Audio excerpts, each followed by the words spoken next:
welcome to another episode of The Breakdown. This is gonna be an interesting one tonight, kids.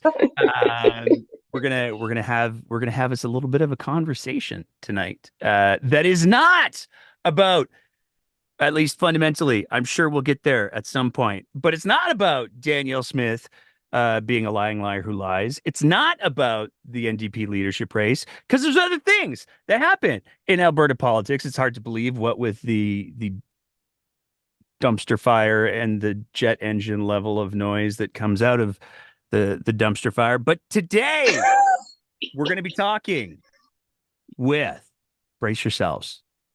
It's another get. The Breakdown's going to be interviewing another leader of a provincial party. We just keep rolling with them. These people just keep saying yes. It's like they don't learn their lesson. I don't get it, but we're here for it. And tonight, we're very excited to welcome to the program, not a stranger to the show, so she kind of knows what she's in for. We're very excited to welcome the interim leader of the Alberta Party, Lindsay Woo! Amantea. Congratulations, you got me. There we go. Lindsay, how are you doing? I'm doing well. How are you doing? I'm doing fantastic. Last time we had you on the show was to talk about the perplexing renewables moratorium.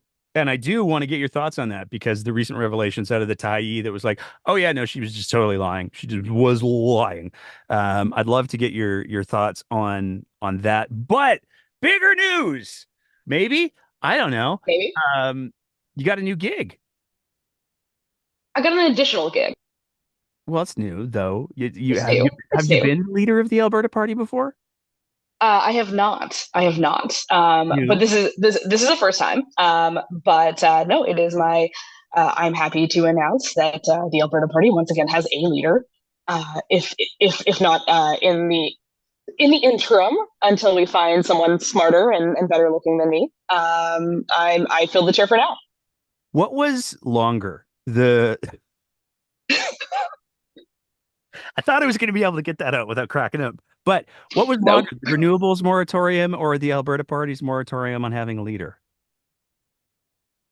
The the the second one. The second one. Yeah, Okay, it so was definitely a moratorium on renewable energy. Although we can talk about that particular dumpster fire later. oh, we will. And as I just want to throw this out there, but I don't know if our premier knows, but you can't actually heat the province on dumpster fire. She, I think, is going to try to prove you wrong, much to everybody's chagrin. Um, Indeed. so you're a lawyer. You're an energy lawyer. This is why we talked to you about the renewables moratorium because you had some like up close, firsthand. Did they just screw with my contracts when they announced the renewables moratorium? And now you're the interim leader of the Alberta Party. How does that happen? Like, I guess the question I want to ask is, did you lose a bet, and what was the bet? I did not lose a bet. Um, Although we can talk about it another time. No, I really did put up my hand, and ultimately, um, you've known me for a long time. I am a person. It's actually I find it very ironic to be the person espousing very positive politics that we can do better. And I think, like a lot of Albertans, I just got tired. I mean, I've been in the back rooms for the last 20 years, but I got tired of just watching the dumpster fires and people just not doing enough about it. And so I rage put up my hand, and here I am. So, I mean, you talk about the back rooms, and I know that we talked a little bit about your political history on the last time that we had you on, but for our audience, I'm going to ask the question, who are you and why do you think you should be running this party? I'm just a girl standing in front of a province asking for it to be fucking reasonable. Okay. I mean, that's uh poetic, but It is. I feel like there's But a more substantive answer to me. there is a more substantive answer, but I told you I wanted to say it out And loud. I've found a way to work it in, so there you go. You did. No, I have been actually, this is the 20-year anniversary of my involvement in federal politics. Woo! I'm not old. I just started really young. And so I have been involved in all levels of government, in all levels of political parties, campaigns at the municipal level, provincial level, federal level. spanning the BC Liberals, which are not a real Liberal party, the federal Liberals, the PCs when that was a thing federally and provincially here. And I was, for a hot minute, a member of the United Conservative Party when they rolled our memberships in after the unity vote.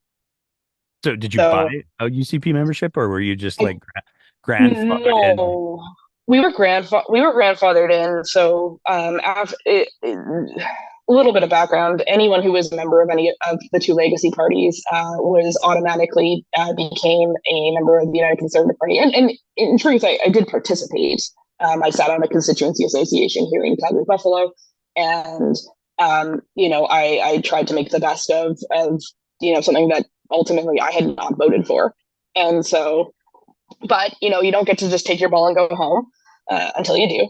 And so, a lot of people in similar situations to mine who might have been a little bit more moderate going into the merger did try to stick around, did try to stick it out, because it does become a self-fulfilling prophecy. If everyone who's a moderate leaves the party, then yes, naturally it moves to the right. But I think the writing was definitely on the wall when you look at organizations like Take Back Alberta, very much having an outsized influence on policy, on the board of directors, on the leadership, that there wasn't a place in the party for us. And so I left actually a number of years ago. I left before the pandemic. And like a lot of Albertans, I was politically homeless. I sat on the sidelines. Actually, the 2019 provincial campaign, was the first campaign in my adult life I did not participate in anywhere that I've lived. And so it was very disheartening for me. It was also the first time I actually got to vote on election day, so that was magical. Because normally I'm off running something, and so but it was disheartening. The pandemic did not lend a spark of hope to anything, as we all are very aware, and we've come out of it on the other side. I thought I think we all had some hope that there might be something different, that it wasn't going to be as bad as we all had forecast, and that is not proving to be true. This government, ironically, is a big government, but they're spending money on things that I don't think Albertans really appreciate. Or when you're spending millions of dollars on something like an energy war room still, but we can't put together a $6 million for our transit subsidies in our major cities. When you are cutting AISH or de-indexing AISH payments, when people are struggling to make payments to make ends meet. To see some of these, what I would say, are more pet projects, the more frivolous spending.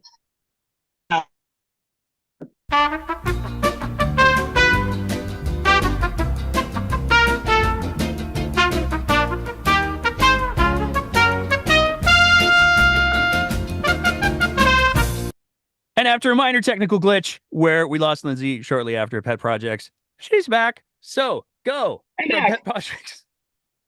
From pet projects, yeah, you were saying big government. Yeah, it's big government. It's the thing that they didn't run on. And for people who are struggling to make ends meet, to pick between groceries and utilities, to make sure that they're making their rent payments or their mortgage payments or their car payments, to watch this government spend money on what I would say are non-core government mandates that are these pet projects, I think it's really hard to swallow. And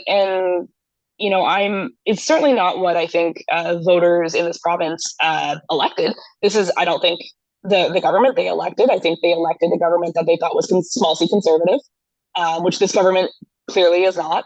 I think they thought that they elected a pragmatic and maybe reasonable government. This government is not proving to be those things. And, I think it's as people are starting to get into what I would say are particularly dire straits, it's hard to watch, and it's hard to have hope that things are going to get better if all you see is frivolous spending, out of control spending.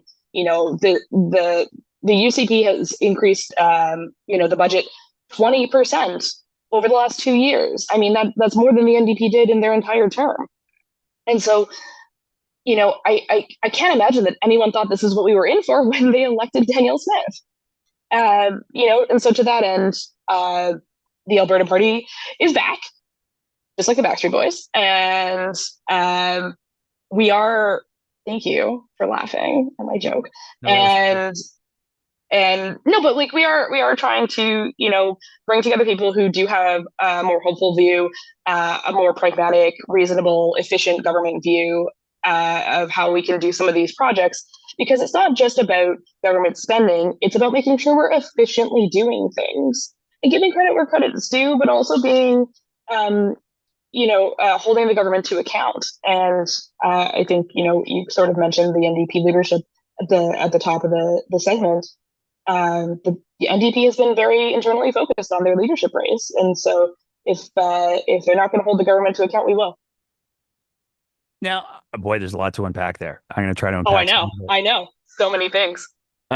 You talk a lot about how you're just a girl standing in front of a province, but you also talk about the fact that the 2019 election was the first election that you weren't actively involved in. So I want to get a sense of when you say involved in, do you mean reading the occasional column on the internet, or what is your political uh, experience when it comes to the machinations of a party? So I've done everything from simply door knocking for candidates to putting together GOTV, get out the vote plans, to managing campaigns. I've sat in provincial and federal war rooms as the votes are getting tallied. It, I've done all of it. I've sat on the national platform committee. Um, uh, I co-authored the marijuana legalization platform for the federal Liberal Party, because I do believe in very much classical liberalism, and in which sometimes looks a lot like libertarianism, interestingly. And so I do believe people should be free to do what they want as long as they're not harming anybody. And so I guess I've done a little bit of it all. I've done candidate recruitment. I've done fundraising. I sat on the fundraising committee for 2 years for the single largest fundraising electoral district association in Canada, any party, any riding. And so I gave myself a medal for those. But so it's kind of all of it. And so I think that lends itself really well to helping rebuild a party, to being able to find people who are uh, ready, willing, and able, but might not have the skills to be able to build up people as they want to participate in politics, to be able to give them the tools to be successful and to help the party be successful.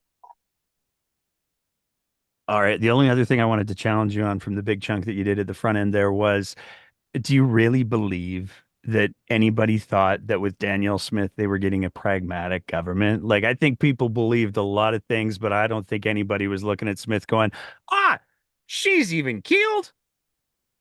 I wouldn't say even keeled, but I do think that, and not just Daniel Smith, but the entire UCP caucus. I think there was a sense or a hope in the general electorate that they were going to get something that was reasonable, that was going to make the hard decisions and make them in a way that was going to be best for Albertans. And obviously, none of that is borne out in since leadership and since the last election. Okay. I probably should do a full disclosure here as well, because we're going to start getting into the nuts and bolts of the Alberta Party and the history of the Alberta Party. And I just want to own that I made the terrible, terrible mistake of running for the Alberta Party in 2019.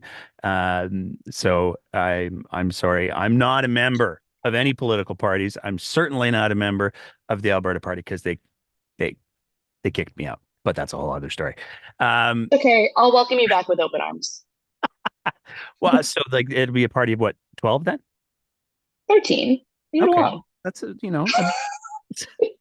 If we can't, you know what? It's in politics, we all take it so seriously that sometimes we just need to lighten up a little bit, 100%. and and honestly own our mistakes, own our our idiosyncrasies and own our shortfalls. And honestly, I think that we would be better off as a society and as a country and as a province if we were just a little more honest.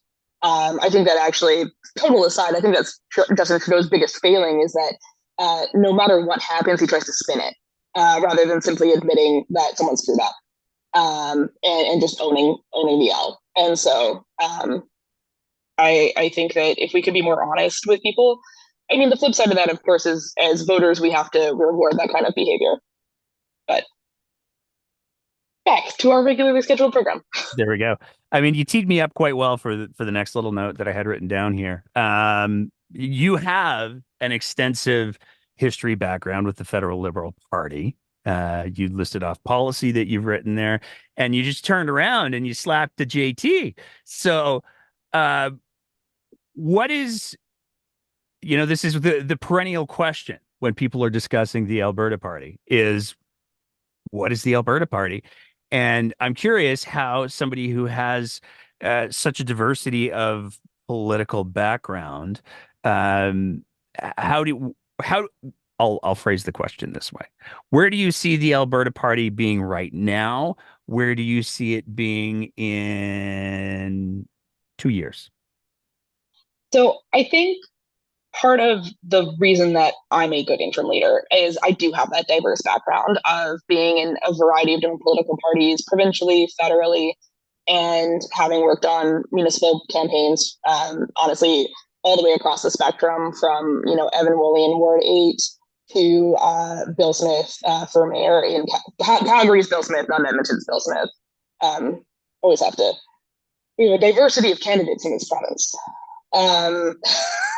And so I think that makes me uniquely, qualified to really start to try and bring everyone together and to tee this up for somebody else to really run with. Because ultimately, the Alberta Party, and although it started as a really weirdly far right thing, and we all can own that history. I think it's about radical centrism. It's about being passionate about our centrism, and honestly, just the best ideas and making sure that we're being efficient with our tax dollars, that we're being effective with our tax dollars, and that we are providing the services that people expect of a government. And no more, and leaving it at that. Teeing stuff up for business and then getting out of the way. Letting people thrive. Making sure that we're providing opportunities for everybody.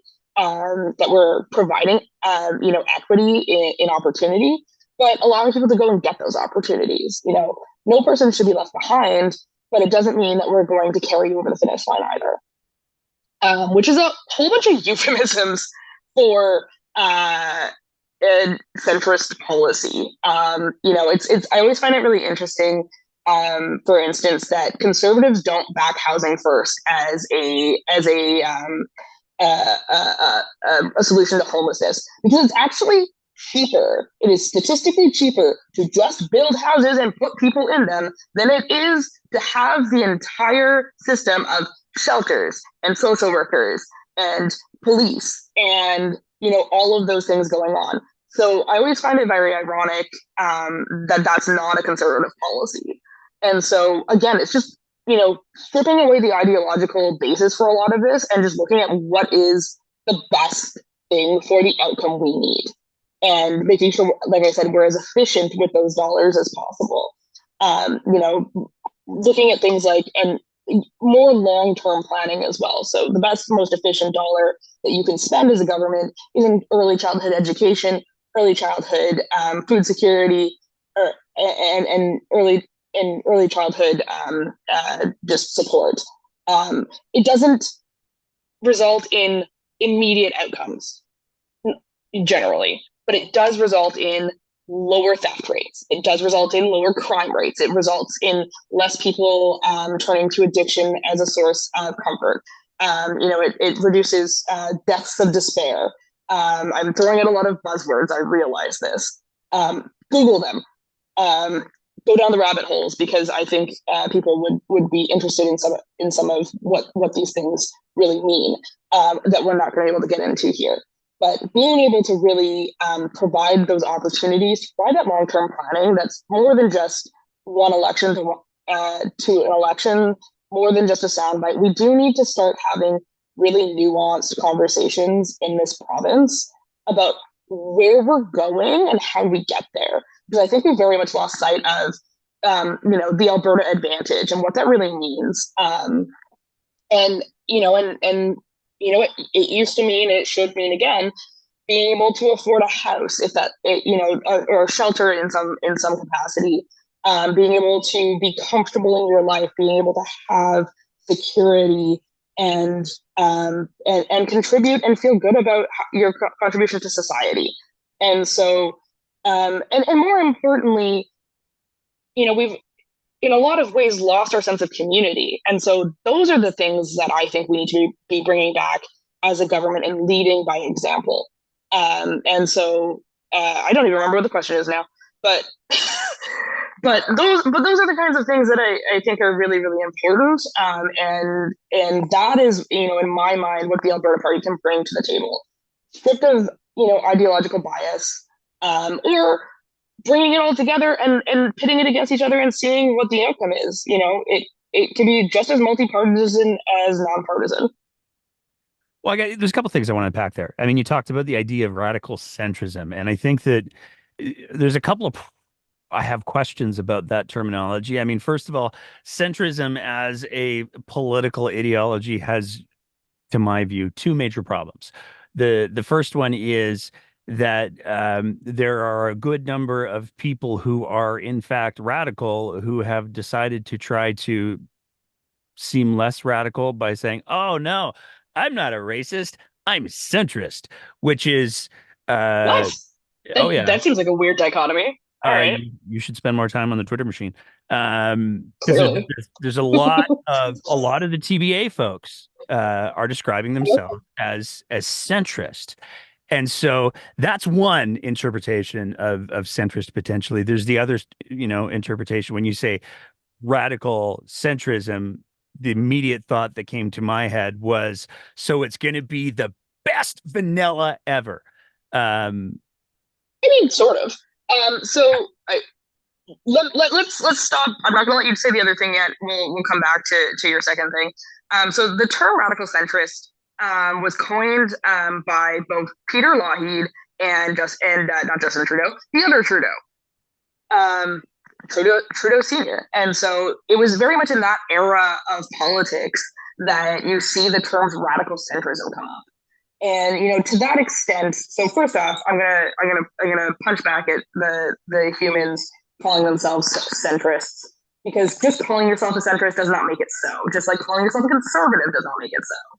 And so to that end, you can call yourself whatever you want. It's about the actions you take. It's about the outcomes you bring.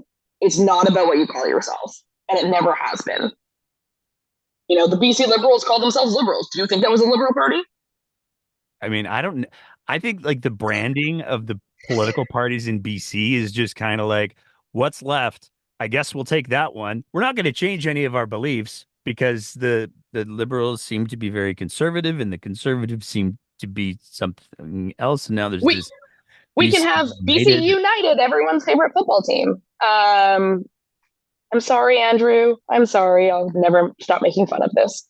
No, Um, that's a good joke. I'm going to use that in the future. but no, it's just calling yourselves. I mean, we can unpack why the BC Liberals were called the Liberals another day. But it's just calling yourself so does not make it so. And so the TPA folks can call themselves whatever honestly they want. It doesn't make them centrist.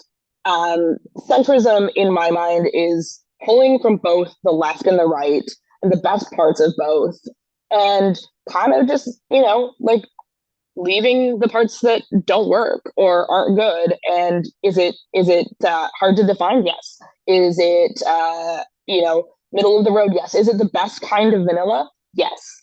Um, uh, but it's expensive French vanilla. Oh, Um, I know, but and the reason I say radical centrism is because it's hard, and I mean history bears this out. It's hard to get people passionate about reasonable policy, and so you have to bring some passion to it. for better or worse, that's why the fringes of politics are so effective at mobilizing people because they are able to bring that emotion with their policy, with their stances, with their parties. And that is a great way to get people out. Being able to say, hey, would you like to have reasonable health care and maybe not spend too much money, but also make sure everyone has a place to live? Eh, I mean, everyone's gonna go, yeah, sure, but it doesn't boil the blood the same way. And so it's about coming up with a way to bring passion to that centrism. And and I think that, like I said, Peter Lougheed and Pierre Trudeau, they're very both, different sides of the spectrum at the time, but both very good at galvanizing people to um, do the right thing and to show up for that. And I would describe both of them as centrists. I think most people would. I mean, if I left this joke on the table, I'd feel terrible, but I'm going to try to channel my very, very best Ryan Jesperson. Are you saying you're the next Peter Lougheed? I am in search of the next Peter Lougheed. Okay, I like it. Okay, how are you going to I'm in find search. that person? So part of I don't know if this is when we were filming or not, but part of I think this failings of both the Alberta Party and also I'm going to call it the Alberta Liberal Party for the same thing has been you aren't just going to attract a great leader by putting up a flag and saying, "Hey, would you like our thing?"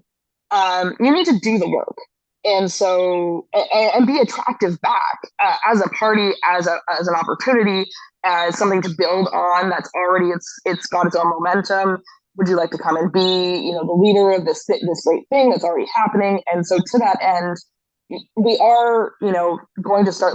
I mean, I'm always looking. I did not sign up to do this forever, and so um, part of that is also just doing the work and building the party and bringing in volunteers and bringing in candidates and bringing in fundraiser and building that infrastructure and being visible and making our voice heard and and then hopefully someone out there says, hey, you know what, I think I could be the leader of this party, and this party looks like it's going somewhere. And so, and bringing that together and then really, continuing to build that momentum into the next election. And so the answer to how do we do this is, do the hard work, work on ourselves before we go out and find that partner to be our leader. Sounds very self-helpy, but I think that I think it's true. You can't just sit and wait for someone to come see you. Yeah. Well, I think we saw that to some degree, and by no means am I disparaging Barry Morishita. But he was the only one who raised his hand for that last leadership race. So that Yep. to me, there was, and it's one. This is one of the things I'm actually, all joking aside, I'm actually interested in seeing where the Alberta Party goes, is because we saw coming out of 2019, the leader at the time kind of went, "Oh, screw this. I'm going to get an appointment from the UCP," and did. And the Alberta Party kind of did nothing for leadership wise for the better part of almost, I think it was almost a year and a half. Yeah. And then, after having nobody, they were like, we're going to have a leadership race. And somehow they convinced Barry to throw his hat into the ring. And he was the only one. And I think that it's Mm-hmm. because it's very, very clear that I'm going to invoke the name since the departure of Greg Clark, the party's culture has been poorly defined. It has not been expensive French vanilla. It's been the bucket at the bottom of the freezer. And so it's interesting. I'm curious to see how having an interim leader translates into a leadership race down the road. But before we get to that, one of the other things that I wanted to ask you about is it looks like shocked expression. But it looks like somebody found the keys to your Twitter account because the Alberta Party has been tweeting some things. And Yes, we have. which is, you Not guys, me. It's actually not me. The Alberta Party was for a very long time referred to as the Twitter Party. I remember that in the run up to 2019, a lot of people were talking about how the Alberta Party had an incredibly strong social media presence, particularly on the Twitter machine. And then I think somebody lost the piece of paper that the password was scrawled onto, and then it stopped for a long time. But um, the tweet that got my attention, because this is something that in those of us in the pundit class uh, Mm. have bandied around for quite some time. But it talked about the fact that the UCP is not a conservative party. Now, the NDP is very clearly not a conservative party. So if the UCP is not a conservative party and the NDP is not a conservative party and the Alberta Party is the one pointing this out, is the Alberta Party looking to lay some kind of claim to whatever is left of the carcass of the PCs? I mean, I'm going to say yes, and the reason I'm going to say yes is because I think that the people who have not followed into the UCP or have left since the merger, um, one are amazing people, and two don't feel like they belong anywhere. They're not going to the NDP, Lord knows, and they feel that the UCP has gone too far. I mean, the I was a PC, and so and as were many Albertans, and uh, yes, I will lay claim to every single one of those people because ultimately they're good people. There were good ideas. Don't get me wrong. I am not for single party systems, and I think that debate and opposition is good. And I'm not advocating for us going back to that in any respect. But the people who have been left behind, yes, I want all of them because they, represent the reasonable, pragmatic um, tradition of small c conservative politics in this province.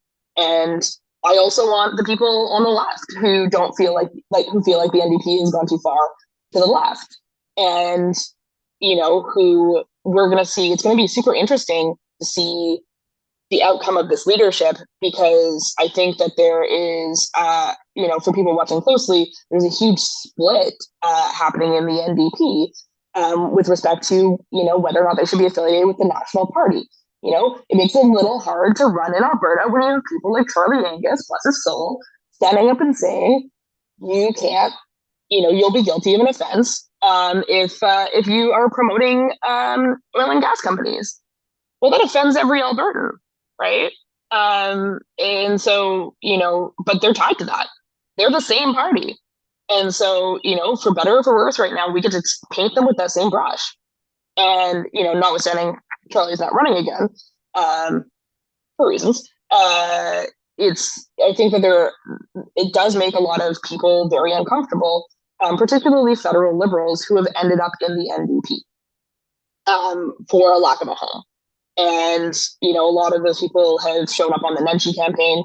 So it's going to be very interesting to see whether, if Nenshi wins, if they do actually de-affiliate, if Nenshi doesn't win, what those people end up doing. I'm sitting here with a bucket of popcorn, just like everyone else. And, I have no skin in the game. I think the whole thing is great for the Alberta Party, no matter what happens, to be honest. I think any of the possible outcomes are going to be great for us. Because at the end of the day, people are going to feel left out of whatever the answer to that leadership is. And so, to that extent, call me. Because we're here to take the politically homeless. So, Were you gonna? yeah. I mean, I guess one of the big questions that has to be, I would assume, is being talked about in the Alberta Party war room, is the pundit class, the politicos, everybody seems to have decided that Alberta is now a two-party system, and it's going to take one hell of a compelling argument to not even just like demonstrate that that narrative is flawed, but to get people to a place where they're willing to break that narrative for themselves. What is the Alberta Party got planned? How are you guys gonna do anything to uh Careful. I'm sorry, but You're lucky I like you. the jokes just write themselves for so much of this. But in all I seriousness, like know. I know. Yeah. the Alberta Party has been quite silent on the political landscape. The lack of official commentary from the party, as we have seen some of the most seismic events and policies of the last 60 years. I mean, I feel like we'd have to go all the way back to the Socreds to get to the same level of where we are right now. Um, Mhm. but what is the Alberta Party going to do? I mean, one of the things I'm going to say is super encouraging since I got named interim leader. It's only been a few weeks still. But the level of response, the outpouring, the people calling to say that they want to volunteer, that they want to run, buying new memberships, wanting to volunteer, like, I already said volunteer. But like it's amazing. And we are seeing an uptick in all of those things. It's going to take a lot of work. Nothing is a silver bullet, and it's going to take bringing people in, building that capacity, like I said, building that infrastructure to be able to respond to things. We are picking up the pace, as you can tell, and so it's amazing. With the small team that we have, we've started to really start to turn out, I think, more than our fair share of things, given what we have right in place right now. And we're only looking to build on that. We do have our AGM coming up June 1st and 2nd, so we'll be electing a new provincial board. We will be bringing more people in, setting up some new task forces, and really starting to do the work of rebuilding the party.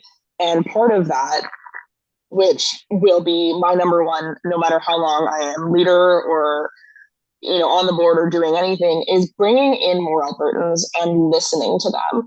Because ultimately, I've sat on a national policy committee. I've been a provincial policy chair.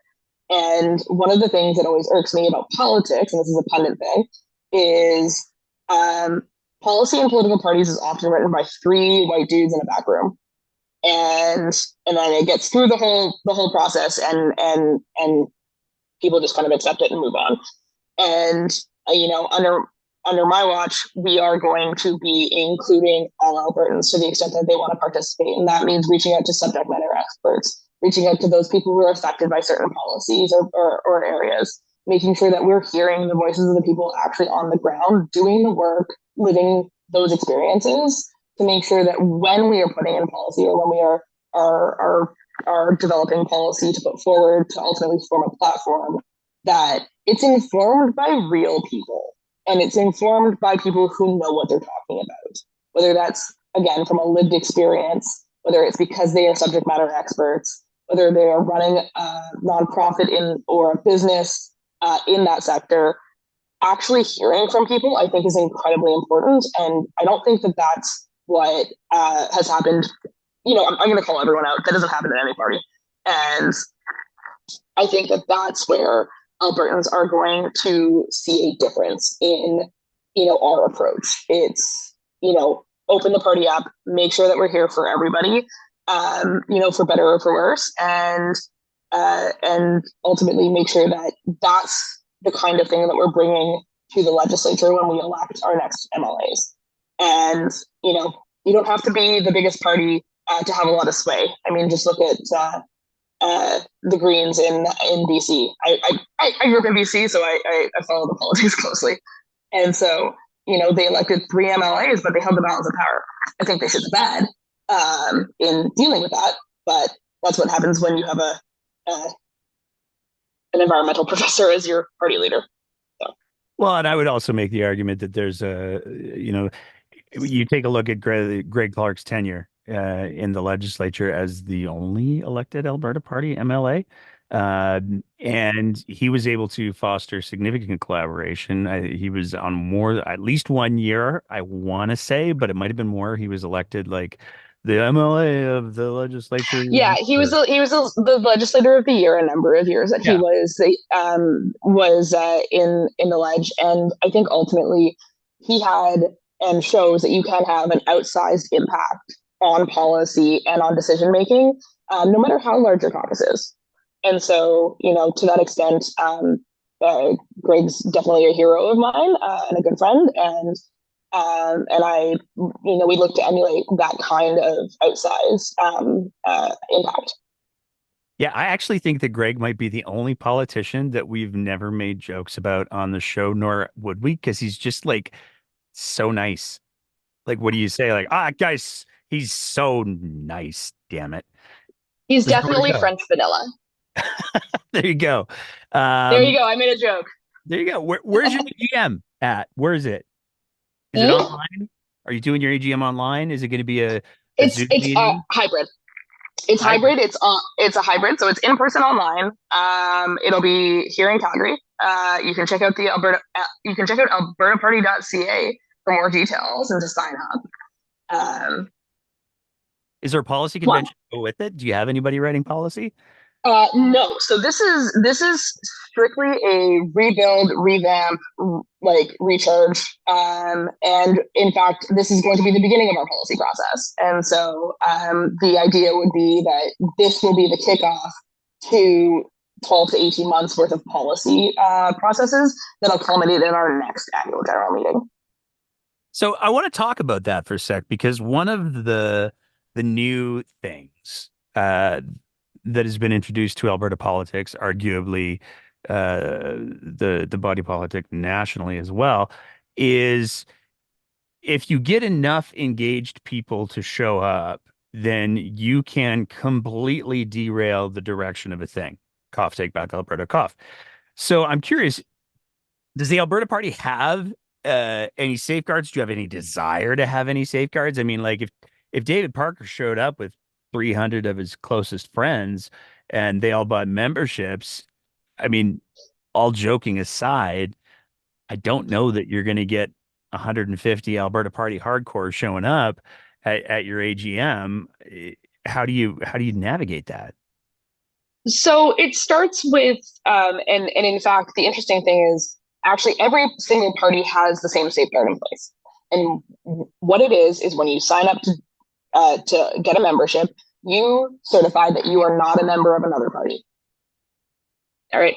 Now, is it an easy thing to check? No, but we all know that David Parker is a member of the UCP.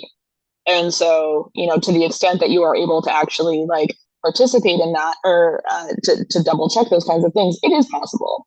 And as you can well attest, party memberships have been revoked for less. I mean, it's true. That was a good shot there. Damn, That was a good shot. damn. Um, But no, like in all truthfulness, it's why people don't necessarily join the NDP because they are members of another party at a different level. Things like that do happen.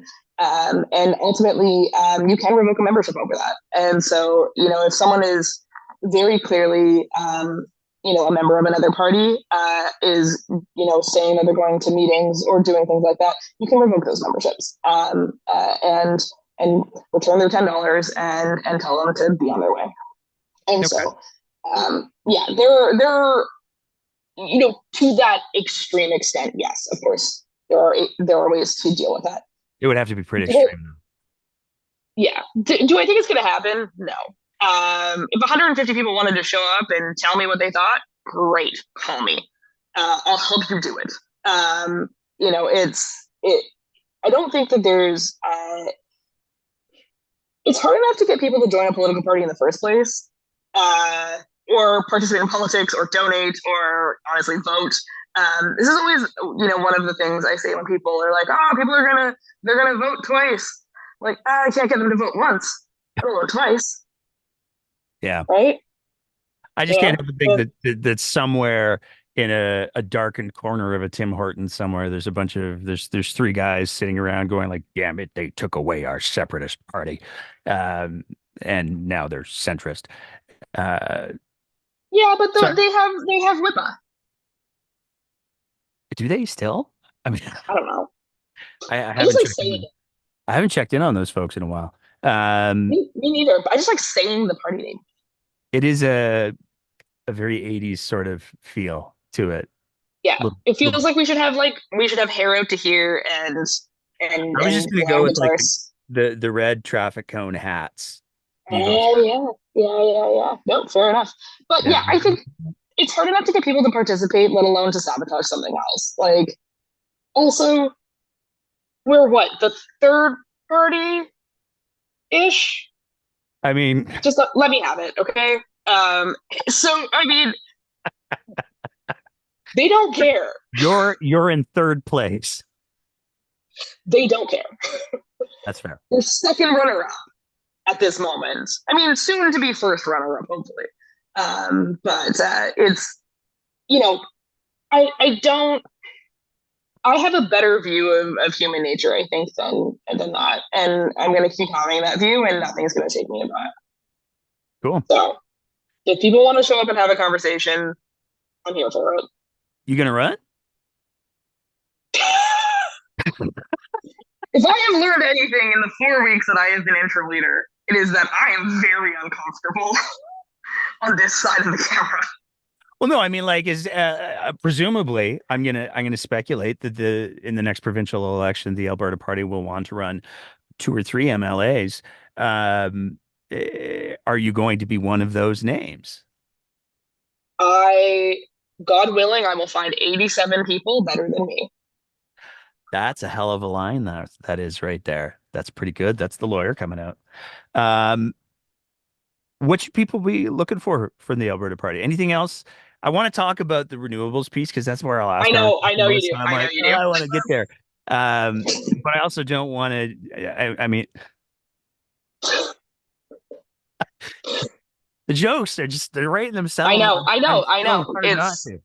I don't want to diminish the role of the Alberta Party. here. You want to know what? You just said that we haven't been commenting on things, so here, let me comment. Okay. Okay, Oh, there you go. That particular dumpster fire continues to burn. you're So, not wrong. I mean, we saw today yes, in the last 24, 48 hours, there's been reports that there was a 300 megawatt TransAlta wind facility that has been canceled. There's another 300 megawatts that have been put on indefinite hold because of the questions around the renewables policies. What's the Alberta Party's stance on that? if people thought the UCP was going to provide certainty for the business community, they are sorely mistaken. What would the Alberta Party do differently? Maybe not that. There was absolutely no need for a moratorium while, so ISO was looking for help, and the AUC was looking for help, and they were looking for help because they are being inundated with applications because people wanted to do this. Businesses wanted to do this. It made economic sense to do this in a certain environment. And so, to the extent that we would have done something different, it would have been actual consultation. It would have been staged. It would have been transparent. And it would have been implemented in a way that business could understand, that had transition provisions to allow for projects that were midway through their process to complete under the process that they had started with, and ultimately provide certainty and resources for ISO, for the AUC, and for the business community. That it ultimately it would have been done the way that ISO wanted it to be done. They wanted help. We were willing to help. I would have done it the way that, honestly, they are an independent organization. They are independent from the AUC, which is obviously a government body. But they asked for help. They asked for resources. You start by giving them resources to approve projects, to do the studies, and make sure that they're asking the correct questions when it comes to honestly the tree toads in central Alberta. I'm kidding you not. That is a real problem. Um, and so, give them like it would have started with simply resources, and then it would have gone through a review, and then it would have gone through a transition. And ultimately, I mean, I understand that this government is afraid of things that start with the word trans, but we really need to be good at this.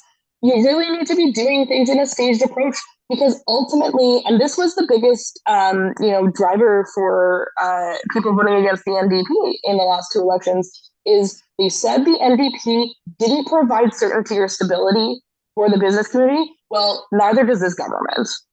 So if you want some certainty and stability, actually Alberta. Man, I got you in your wheelhouse there. That was quite the My mom thinks I'm super funny, and you were just proving her right. no, that was what do you make of, I mean, it's you're not wrong when you say that ISO and AUC were both saying like, "Hey, we've got this." Like, I think I might have stepped on a thing, and it kind of hurt my toe. And if somebody could take a look in that'd be really great because it's That'd be really cool. Yeah. it'd be irritating. And the UCP's response seemed to be, "Absolutely, we're going to amputate at the belly button." Yeah. Entirely, entirely. And ultimately, you and I had a conversation when this happened. We spent a lot of time speculating on who benefited from this, why they were doing this, how it didn't seem to connect with what they were saying and what was happening. And it turns out we were right. The thing that they said and the thing that happened are not the things they said that happened. Kel surprise. And so, last 24 to 48 hours, we're finding out ISO did not ask for this. They were asked for that letter after the fact. They were dictated that letter by, as was the AUC. And so these are not things I like to hear. When people say they don't trust the government, I get it right now because how could you possibly trust this government?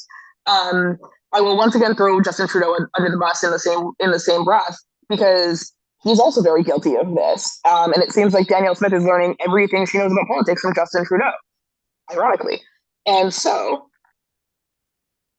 am I wrong, though? No, you're not. But that's a banger of a line. That is. Well done. That was. I did not. I But know am what I wrong? I know what clip we're using for the promo material for this episode. It's like, do you see my little constitution? My little constitution. Oh yeah, no, I see what it is now. It's a constitution. There you Yeah, go. it's a constitution. I'm a big believer in the Constitution. I'm a big believer in the Charter of Rights. I am a big believer in telling the truth and owning your mistakes. Neither our federal government nor our provincial government are very good at that right now. And and so no, I don't fault people for you know, I had to drive to Lake Louise for a conference this past weekend, and you drive through sort of the Axe the Tax encampment, which apparently had a wedding this weekend. Um, but I don't fault people for not trusting the government because time and again, our politicians are showing that you can't trust them, and that they're willing to spin things and they're not just willing to own up to honestly, sometimes really dumb, really easy mistakes, to be able to say, like, look, this is what happened. Yeah, it was an oversight, or, someone just was super junior, or, my favorite one is still someone. I won't tell you which one, but in the last couple of years, there's been a screw up in the federal government where the person doing the review was simply too young to appreciate the actual facts because they didn't live through it. Because we're having 20-year-olds review things, in ministries because those are the only people we ever get to staff ministries because they're shitty jobs. No offense, guys, but like people who are working, in political side governments, you get either people like me who are very senior, or you get like 20-year-olds who are in school, who are, taking a year off or a couple of years off to do their service to the government, but they don't have the life experience necessary to to really appreciate some of the things that are happening. I'll tell you a fun story about Alison Redford, a degree in fashion design. Now, not disparaging fashion design degrees, my mom has one, the whole thing. But perhaps instead of letting people run with the term Sky Palace, you could have said something like she wanted to work so hard she was willing to live in the legislature full time to do her job 100% of the time. Come on, that is an easy spin. Instead of being, lambasted in the media for weeks until she ended up resigning over the Sky Palace, right? Like, that's an easy spin, guys. Come on. I too would also live in the legislature if I were a premier. This is not a vote for me being premier. This is not where I'm going with this. But this is how I accidentally become premier. Well, I mean, I can only imagine how challenging it is for the folks that are managing the current government from a comm standpoint, because like every time they do a press conference, everybody over here, we set up the dinner table and we get the plates ready and everything because we know we're going to get a meal out of whatever this thing is, uh, Mm-hmm. because they just do things that are not smart. Entirely, and that's the problem, and so it does distract from the real issues. It does distract from getting real things done if you're always on the defensive, if you're always on response because just amateur mistakes. And all, the media are looking for now are those amateur mistakes. And that's what they're reporting on. I saw a thing on there was the press conference there was a healthcare press conference. I think it was on Friday, and there about neonatal care. And there was a C spine. It's a C spine board. Is that what Yeah, it is? You're the medic, not me. yeah, that was Um, that was us who pointed that out. It's a spine board, and I don't know. yeah, and it's very reminiscent of the menorah in the Toronto Pearson Passover message. But instead of talking about neonatal care, and instead of talking about the shortage we have, and instead of talking about things we can be doing to alleviate that, we're talking about the fact that they fucked up oppressor by putting in weird prompts, right? It distracts from the real issues. Well, I mean, the Five Guys thing was pretty cool too. I mean, yes, but still, but it still distracts from the real issues. Right? It distracts from us having an adult conversation about what's going on in our healthcare system. Like props, I'm going to give props to somebody. I don't know who it is, but whoever came up with this new government of Alberta, like AHS, there are other places to go than the emergency room campaign. Perfect. I love it. Keep going. That is an amazing message to send. I don't care who came up with it. It's good because that is exactly what we need to alleviate problems in our emergency rooms and to alleviate long wait times. Now, as a government, we need a government that's going to actually provide the resources to be able to do that. So that means making sure we have family doctors, that we have, clinics, that we have 811, that all of these things are properly staffed, that we're doing preventative care so that you're not showing up at the ER for something that could have been prevented but wasn't. There will always be a place for the ER, just like there will always be a place for temporary shelters. But we can be doing better about dealing with the systemic issues if we're actually focusing on them instead of spending our time, having our gotcha moments and talking about that. I mean, I've said it before here many times at the show. I would love nothing more than to have a boring week in Alberta politics. And I got to say, when you get fired up, if that's the kind of thing that people can expect from the Alberta Party, I think it's going to be an interesting thing to watch. I think what Alberta really needs right now is some good old fashioned vanilla. I mean, it would be nice. It would be. It would. It's it's It's we too pay spicy now. politicians. We pay politicians. It is too spicy. And I like spicy, but not this spicy. Oh, not too spicy. Um, This is not on this spicy. fire spicy. This This is is like on fire spicy. somebody forgot to put out the baked Alaska spicy. Yeah, this is. We pay politicians to hopefully go and represent our interests and to do all the reading and to do all the work and then ultimately vote for us. And then every few years, we want to show up and say, okay, are you doing a good job? Are you not doing a good job? Should we put someone else in? Do you need to go to a nursing home and die? Like, those things. I I mean, I do, but like most people don't want to have to think about whether or not our politicians are doing a very good job every single day. They don't want to be having to make sure that politicians are looking at the right information, that they're holding each other to account, that they're doing their goddamn jobs that we pay them for. This is my diatribe on also why I don't love um, referenda unless you really need it. Yeah. No, I think Because referenda lazy. it's an abdication of responsibility that we literally pay people for. So if I'm going to have to go and vote on everything, then I don't need to pay these people to do it for me. We have a representative democracy. Let's go back to having a representative democracy. Well, I like the idea personally. I like the idea of being able to say to an elected official. I mean, we haven't had this in a while, but I like the idea of it. Being able to say to an elected official, "Hey, you know what? I do not have the time to go talk to all of the smart people about the best way to irrigate southern Alberta. A, I lack the passion. B, I lack the interest. And C, I simply do not have the time. Please go do that for me so that Yeah. farmers can do the And then, farming things." and then report back to the legislature and do a thing about it to the best of your ability. And if we don't like it at the end of the day, we're going to vote you out. But that's the risk that comes with being a politician. It's why we pay them the way that we do. They are at pleasure appointments, renewable every 4 years.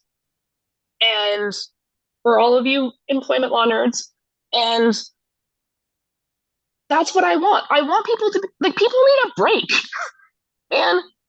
Not a breakdown. No offense. I mean, I would love to not for us not to be needed.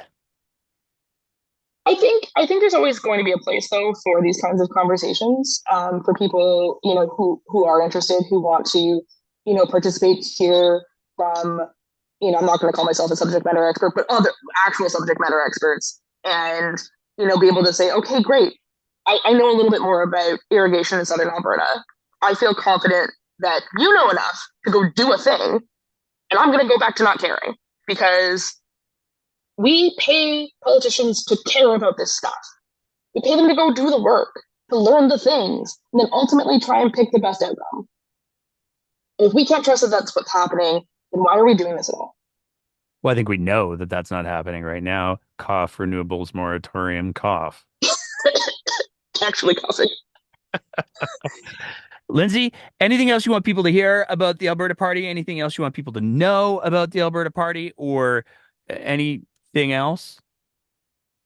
I mean, ultimately, we can do this differently. We have done this differently. And I am still, notwithstanding all of the things we've talked about, the dumpster fire that is this province right now, the politicians who are not paying attention, all of the really negative things that we've talked about, where we've talked about, people not doing their jobs, not doing the right thing for the province. I am still very hopeful that Albertans can do better, can have better, and we will. And it's going to take people like me, people like you rerunning, and people stepping up. I had an amazingly encouraging conversation last week. Some lady who's never really been involved in politics called me up and said, "Hey, you know what? I've been thinking about this for a really long time. I heard you talk. This is amazing. How do I get involved?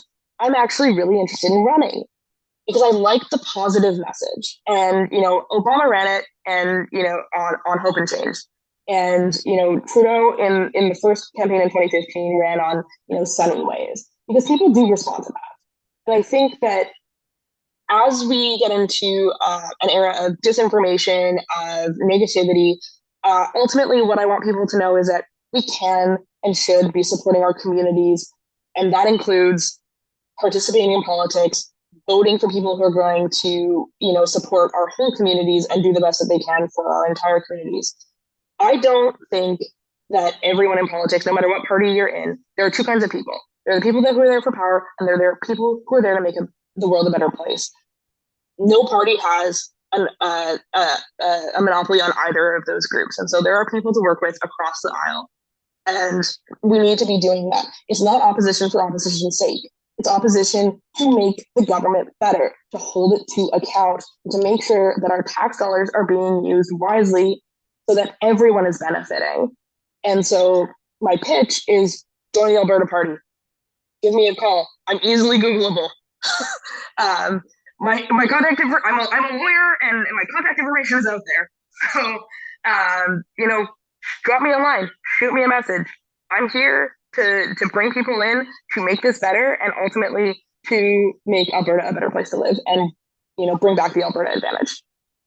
Well, I got to say, I do respect the hell out of what you're doing because the fact that you're trying to avoid running, and you're still willing to do all of this work. And I think it's important to highlight as well, unless there's been some major changes to the Alberta Party constitution, the interim leader is not allowed to run to be the leader of the party. So it's not like you're doing this work in the hopes of becoming premier. No, and in fact, it's one of the reasons I actually said that I would be the interim leader, so that I don't have to be the permanent leader, and I don't get sucked into doing this forever. There you go. Well, that's very pragmatic, very radically pragmatic of you. Indeed. Lindsay, thank you so much for taking the time to chat tonight. I really enjoyed this conversation. Thanks for having me. And that's it for another episode of The Breakdown. As always, if you appreciate the kind of content that we're trying to produce here, we would love nothing more than if you thought about signing up to be one of our Patreon sponsors at www.patreon.com/thebreakdownab, where for just the price of a fancy cup of coffee a month, you can help us continue to produce this kind of content. Whether you're listening to the audio version of the podcast, in which case, maybe leave a review and a rating, or whether you're watching it on one of our streaming platforms, we want to say a big thank you to everybody who is part of the Breakdown's audience. And as always, take care of each other and keep the conversation going.